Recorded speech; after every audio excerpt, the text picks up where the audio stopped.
ke slot kedua webinar series TVET series 3, di mana kita kali ini akan mendengar daripada, tadi kita dengar daripada Mas, the first slot. Now kita nak dengar pula best practices daripada orang kita sendiri, pensyarah-pensyarah daripada college community yang telah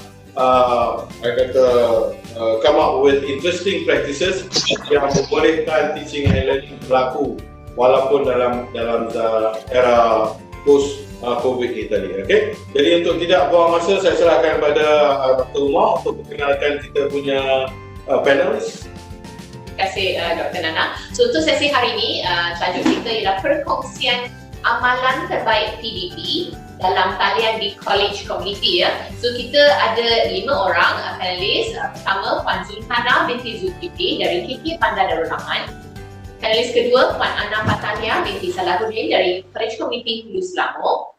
Panelis ketiga dan keempat, Encik Muhammad Yusof bin Yaakob dan Encik Muhammad Fikri bin Mursyidi adalah dari KK Buford.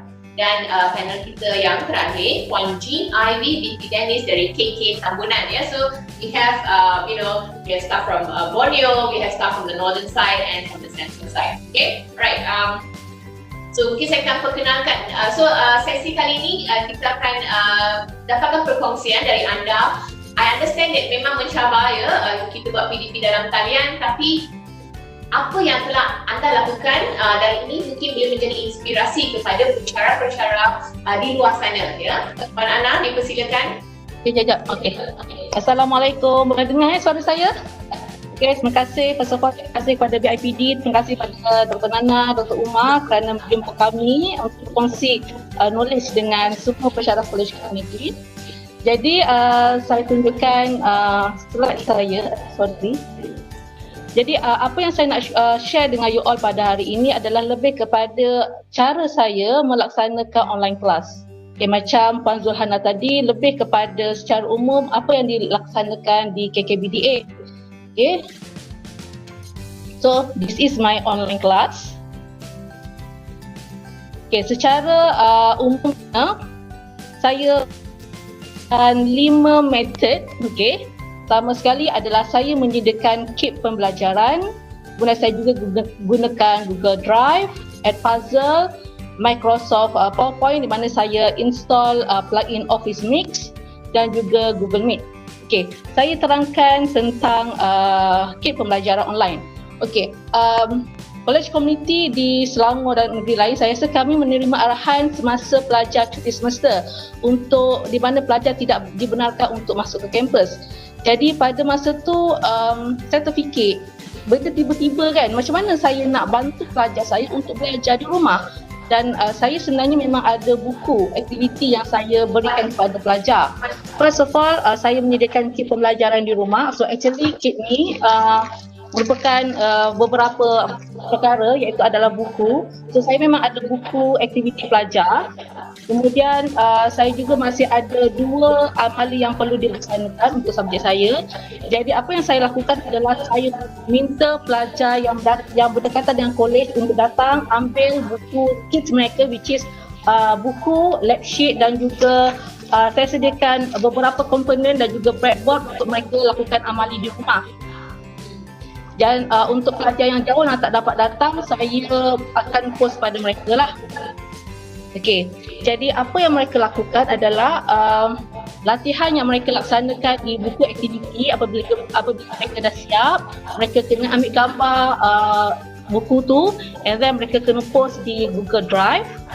Sama juga dengan lab sheet mereka kena buat. Untuk subjek saya, mereka kena buat dekat kertas dulu dia punya teori tu, ambil gambar and then pemasang. Untuk mereka perlu share dengan saya lah. Mereka kena buat simulasi amali. Okey, saya tunjukkan apa yang mereka buat.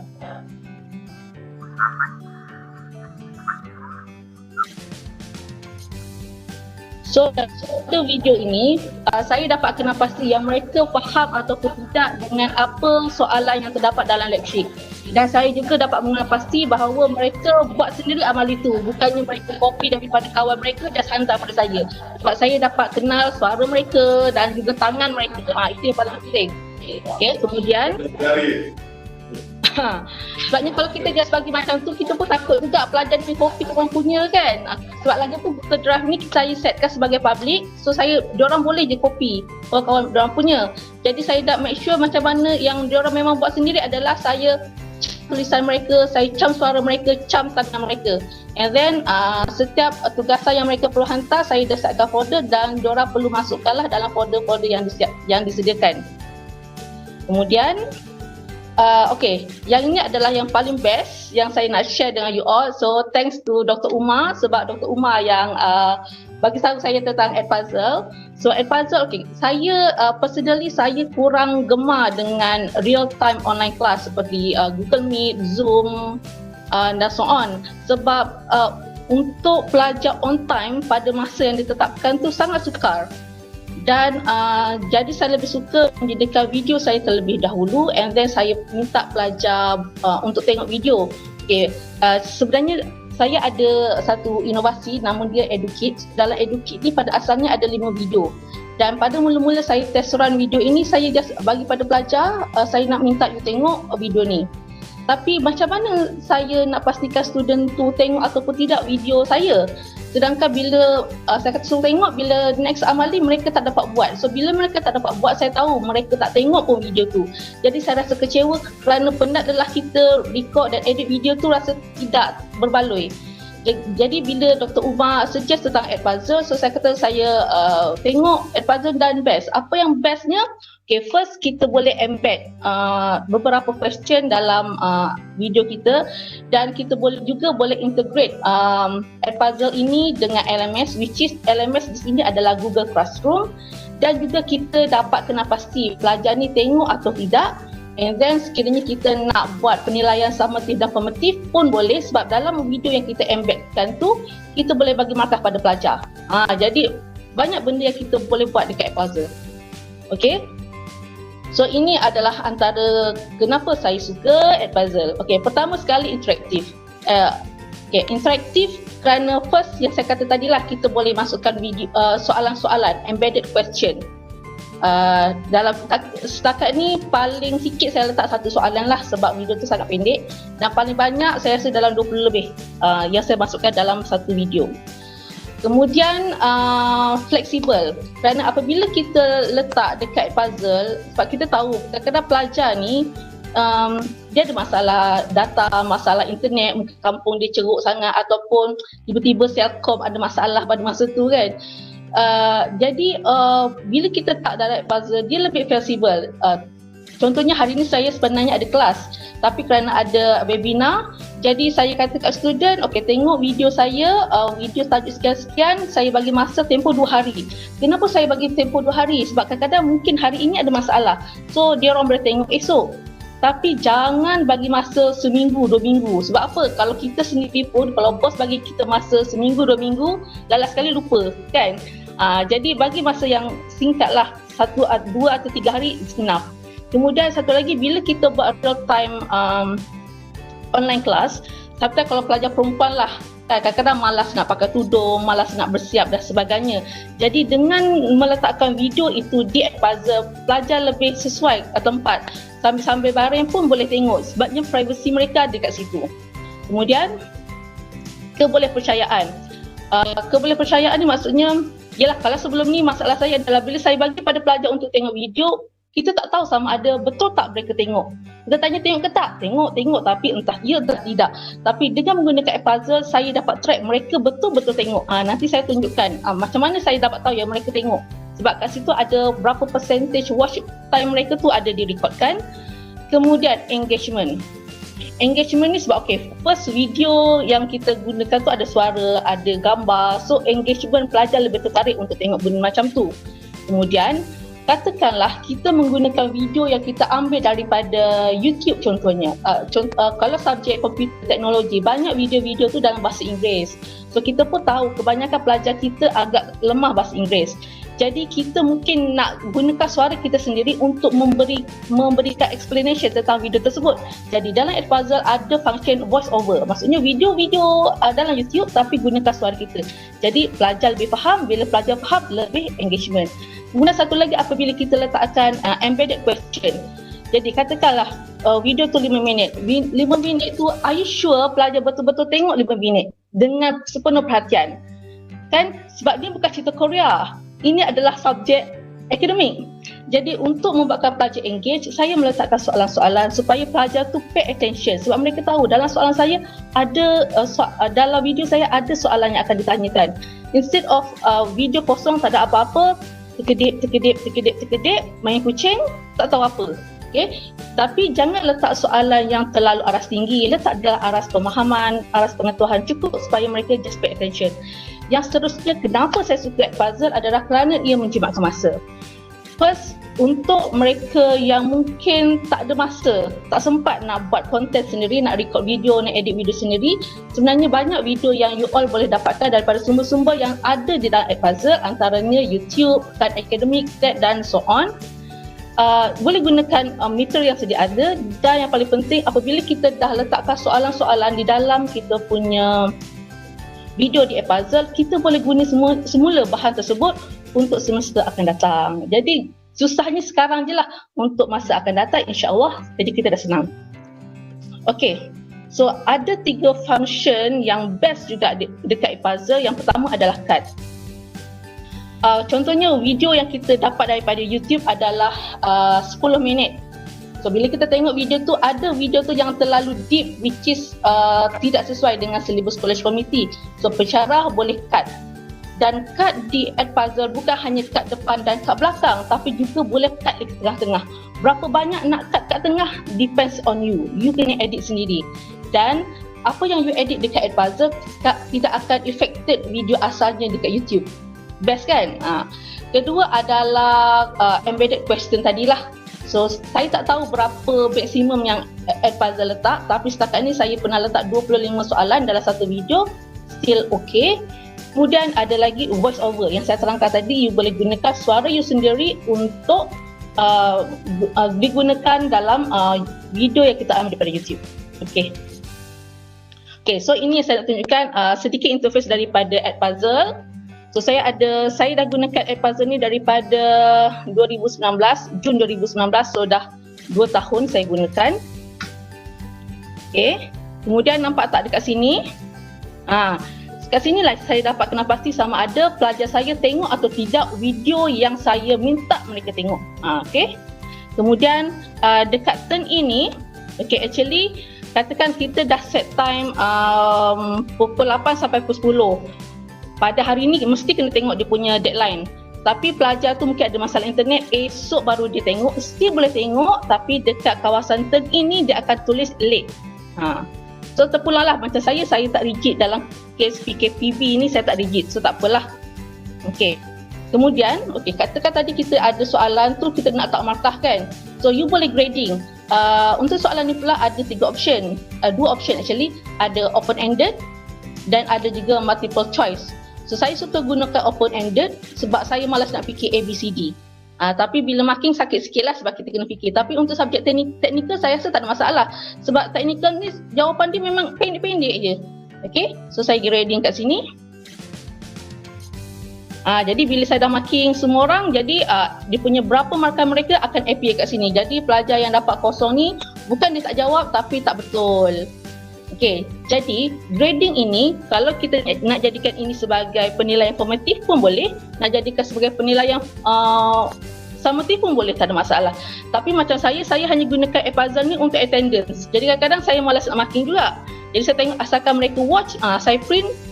So itulah attendance mereka. Macam mana kita nak print? So nak print dekat sini boleh check you punya student progress, you punya download grades and so on. Okay, actually kalau you nak belajar lebih lanjut tentang Edpuzzle, saya ada video di YouTube yang you boleh tengok. So subscribe pada my channel. Iklan lagi kan. Okay, YouTube Ana Patania. Okay, next adalah Office Mix. So Office Mix ni adalah satu plugin yang you install dalam PowerPoint untuk menjadikan PowerPoint kita lebih menarik. Saya percaya bahawa setiap pensyarah ada slide PowerPoint. Kadang-kadang orang tu ada idea, cuma dia tak ada skill untuk ambil video, untuk edit video dan sebagainya. Jadi pada saya, make it simple, spice up sedikit slide PowerPoint kita menggunakan Office Mix. apa yang Office Mix boleh buat adalah bila you dah install, macam mana nak install, ada dekat YouTube channel saya. Okay, so maksudnya slide PowerPoint kita, and then bila kita dah install, kita record sikit, dan kita boleh conteng-conteng. Kalau you all ada macam Puan Zulhana share tadi, apa tu, drawing tablet tu lagi cantik lah tulisan kita. Kalau tak boleh guna mouse tapi susah sikit. Okay, so ini contohnya yang saya buat. Jadi bila dah siap nanti, video kita akan appear kat bawah, actually dekat atas. So video ni bolehlah nak pindah-pindah ke atas bawah, depan belakang, tak kisah.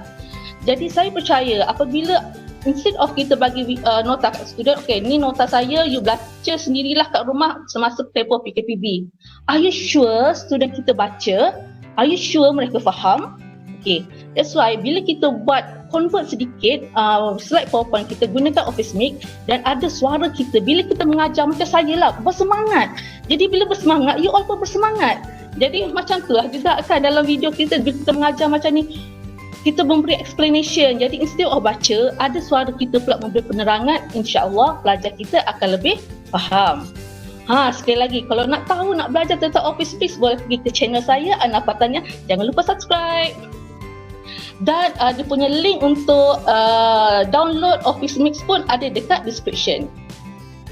Okay, selain pada itu, saya juga bukanlah, walaupun saya tak suka real time online class, saya juga menggunakan Google Meet. Seminggu sekali saya akan gunakan Google Meet, tapi saya gunakan dalam masa yang singkat. Dan sebenarnya saya punya konten tu dalam 10 ke 15 minit. Tapi sebab menunggu yang lain seorang datang, dah jadi 30 minit. Okay. Jadi apabila mereka join je Google Meet saya akan kira itu adalah kehadiran mereka untuk 1 jam kelas. Sebab attendance saya adalah 2 jam. So 1 jam mereka join Google Meet, 1 jam lagi mereka buat latihan dekat buku yang saya bagi ni, buku purple ni, and then diorang masukkan dekat Google Drive, cukuplah 2 jam. Jadi semasa dalam Google Meet kita akan buat discussion. Saya tak akan mengajar. Saya mengajar dalam advisor, tapi Google Meet hanya buat discussion sahaja. So discussion tu saya gunakan whiteboard untuk conteng-conteng dan sebagainya. Dan saya gunakan Google Meet sebab dia mudah akses. Semua pelajar ada G account, jadi just gunakan Google Meet. Okey, kemudian perlu ke saya beli drawing tablet? Pada saya, kalau you mengajar subjek matematik, subjek pengiraan yang perlukan banyak menconteng, yes, ia adalah long term investment. Tapi macam saya, bila dapat arahan pelajar tak boleh masuk ke kampus, dan pada masa tu saya memang nak masuk topik baru yang banyak pengiraan. Kalau saya nak order kat Shopee, tak sempat. Nak murah kena beli dari China, 2 minggu baru sampai. So apa yang saya buat adalah saya just gunakan kertas putih, gunakan magic pen macam dalam gambar ni. Saya tak tahu panggil apa, tapi orang Kelantan panggil magic pen. Sebab dia macam marker tapi kecil.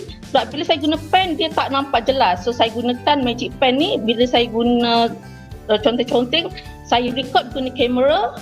So kamera tu gunakan tripod daripada atas, kita conteng lah. Ataupun you nak hala ke whiteboard pun boleh, tak ada masalah. And saya upload everything, video saya upload dekat Puzzle. Saya nak make sure student saya tengok video tu. Sebab effort kita kan. Okay, saya rasa itu sajalah perkongsian saya dengan you all pada hari ini. Terima kasih Dr. Umar. Thank you very much. Saya pun bila tengok bersemangat tengok. Wah. So it's very good. I think you have to give you applause lah. Very good. Ada saya nak tanya ni. Ya. Sekarang ni macam mana you rasa diri you sebagai seorang pendidik? Okay. Sebelum ni kita dalam classroom, cara kita berfikir berlain. Sekarang ni nampak gaya macam you are a magician, at the same time you satu entertainer, you juga satu yang memberi semangat, an influencer. Macam mana you nak YouTuber. YouTuber. Betul ke apa yang saya kata ni, ataupun masih lagi tidak ada perbezaan? Okey, sebenarnya Dr. Nana, sebenarnya kita cakap asal saya adalah untuk menjadi pengacara tinggi. Jadi sebenarnya bila saya buat macam ni, saya macam merealisasikan cita-cita, my childhood dreams. Dan pada masa yang sama juga, saya percaya dalam keadaan kita yang kritikal macam ni, dia melatih kita untuk menjadi yang lebih kreatif. Dan saya percaya rezeki kita lebih halal sebab effort kita lebih. Thank you very much. Ya, Puan Ana, terima kasih atas perkongsian. Seperti yang saya kata, tujuan sesi ni lah sebenarnya untuk memberikan that inspirasi kepada pensyarah-pensyarah lain di luar sana. And saya kalau tengok komen pun ramai kata, oh saya dah bersemangat ni. So very good sharing. Thank you, Puan Ana. So she explained to us about the potential of using Edpuzzle. She also mentioned how flexible she is. Like certain things that when more synchronous tu kurangkan, tapi asynchronous tu kita lebihkan. And then macam mana nak check sama ada pelajar tu buat assignment, dia kata Puan Ana berkongsi suara, tangan, who is it who actually shared the assignment. Very good. Thank you so much for this tips. Okay, kita ada satu lagi soalan. Mungkin saya bertanyakan kepada Puan Ana ya. Adakah pensyarah berapa banyak masa yang pensyarah perlu guna untuk bersedia untuk mengajar dalam talian? Puan Ana? Okey, terima kasih Dr. Umar. Berapa, saya rasa depends pada konten dia jugalah.